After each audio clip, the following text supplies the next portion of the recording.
Was Abraham Lincoln America's first gay president?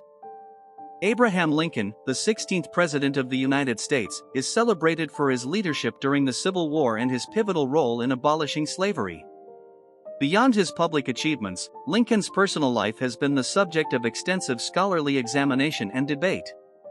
Among the most intriguing questions is whether Lincoln may have been America's first gay president. This video explores 10 key facts that delve into Lincoln's relationships and behaviors, shedding light on the complexities of his personal life and the ongoing discussions about his possible sexual orientation. Fact number 1. Public persona and heterosexual norms. On the surface, Lincoln's life conformed to the heterosexual norms of his time.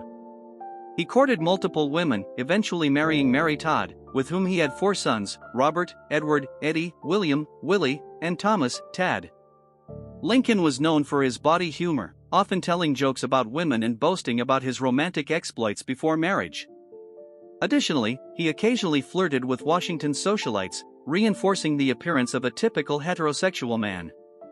Despite facing criticism and opposition from various quarters, none of Lincoln's contemporaries publicly questioned his heterosexuality. This conventional image, however, contrasts sharply with the intimate details of his relationships with certain men, which suggests that there might have been more to his private life than the public persona he maintained. Number 2. The impact of puritanical values and social stigma. During Lincoln's lifetime, America was influenced by stringent puritanical values that emphasized chastity for women and fidelity for men. Accusations of sodomy or unnatural acts could lead to severe social ostracism, career destruction, and even imprisonment. Consequently, openly gay individuals were exceedingly rare in public records, and any non-heteronormative behaviors were often concealed. This cultural context makes it challenging to interpret Lincoln's private relationships without projecting modern understandings of sexuality onto historical behaviors. Number 3. Deep friendship with Joshua Speed. A central aspect of the debate revolves around Lincoln's close friendship with Joshua Speed. In 1837, Lincoln, then 28, moved to Springfield, Illinois, and quickly formed a deep bond with 23-year-old Joshua Speed, a store clerk. The two men lived together in the same apartment, sharing a bed, a common practice at the time due to economic and practical reasons. Their friendship was intense and emotionally significant. When Speed decided to return to his family plantation in Kentucky in 1840, Lincoln was reportedly heartbroken. This emotional attachment led Lincoln to break off his engagement with Mary Todd temporarily, expressing a desire to follow Speed to Kentucky. Although Lincoln did not move immediately, his profound emotional dependence on Speed has been interpreted by some as indicative of a possible romantic connection. The fact that Lincoln went so far as to follow Speed to Kentucky, despite his own professional commitments, highlights the deep bond they shared, a bond that many find difficult to explain purely as a platonic friendship. Number 4. Carl Sandberg's poetic description. The nature of Lincoln's relationship with Joshua Speed gained further attention through Carl Sandberg's 1926 biography of Lincoln. Sandberg poetically described their relationship, noting that it had a streak of lavender, and spots soft as May violets. The term lavender has historically been associated with homosexuality, and Sandberg's evocative language has been interpreted by some as suggesting a romantic or homosexual undertone to their friendship. While Sandberg's description could also be seen as a metaphor for a deep and affectionate friendship, the choice of imagery has fueled speculation about the nature of Lincoln's feelings toward Speed. Sandberg, a respected biographer, chose his words carefully, and his subtle hints have led to widespread debate among historians about whether this was an intentional nod to something deeper in Lincoln and Speed's relationship or simply a reflection of the closeness common among male friendships of that era. Number 5. Intimate relationship with David Derkson.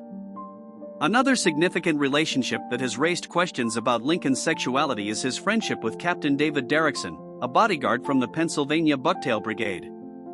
From 1862 to 1863, Derkson served as one of Lincoln's protectors during the Civil War.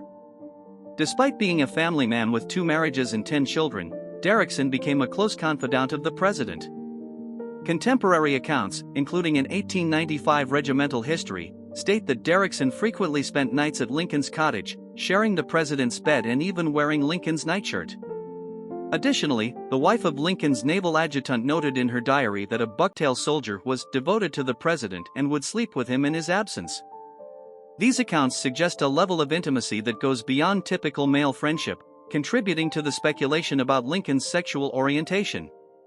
The fact that Lincoln, as the president, could have easily chosen to sleep alone but instead chose to share his bed with Derkson, raises further questions about the nature of their relationship, especially given the highly private and controlled environment of the White House. Number 6. Lincoln's personal writings and humor.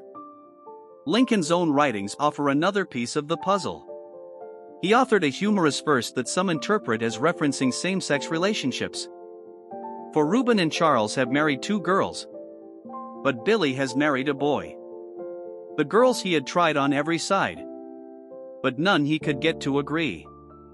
All was in vain, he went home again. And since that he's married to Natty. While this verse may have been intended as light-hearted humor, the mention of a boy marrying another boy introduces a topic that was socially taboo in Lincoln's time.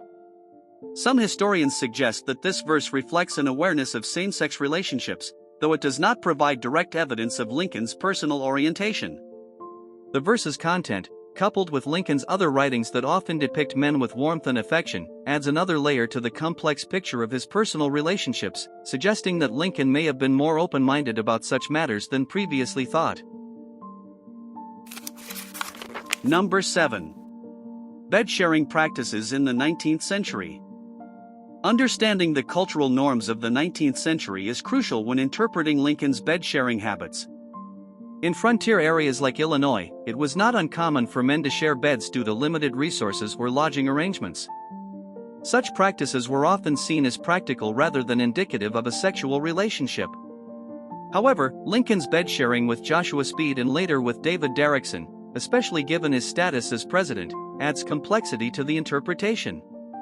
While bed-sharing alone does not confirm a homosexual orientation, the context and nature of these relationships invite further consideration.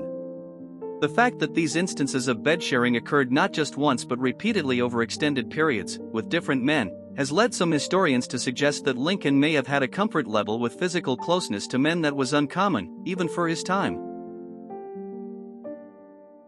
Number 8. Complex relationships with women. Lincoln's interactions with women were often marked by complexity and ambivalence.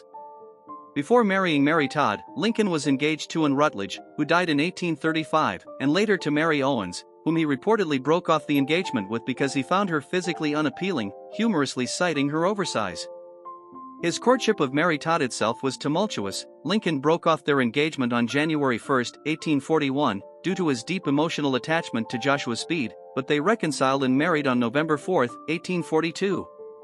Biographers note that Lincoln's relationships with women lacked the depth and warmth he exhibited in his friendships with men, suggesting a possible preference for male companionship or difficulties in forming intimate heterosexual relationships. This ambivalence toward women, combined with the strong emotional ties he formed with men, has led some to question whether Lincoln's emotional and romantic inclinations may have leaned more toward men than women. Number 9. Emotional warmth toward male companions. Lincoln's personal correspondence often reveals a deep emotional warmth and affection toward his male companions. He expressed genuine care, concern, and intimacy in his letters to men like Joshua Speed and David Derkson. This contrasted with his more detached and formal communication with women. For instance, Lincoln described his friendship with Stephen Douglas, despite their political rivalry and Douglas's previous relationship with Mary Todd, in affectionate terms. This pattern of emotional expression has led some scholars to hypothesize that Lincoln may have harbored romantic or deeply affectionate feelings toward his male friends, although such interpretations remain speculative. Number 10. The unresolved question of Lincoln's sexuality. The question of Abraham Lincoln's sexual orientation remains unresolved and is likely to continue sparking debate. The evidence is largely circumstantial and open to interpretation, influenced by the cultural and societal norms of the 19th century, which differ significantly from today's understandings of sexuality. While some aspects of Lincoln's relationships and behaviors suggest the possibility of a non-heterosexual orientation, definitive evidence is lacking. Moreover, projecting contemporary concepts of sexual orientation onto historical figures can be problematic, as it may overlook the complexities and differences of past social contexts. As a result, Lincoln's sexuality remains an intriguing aspect of his legacy, inviting ongoing discussion and reflection without a clear resolution.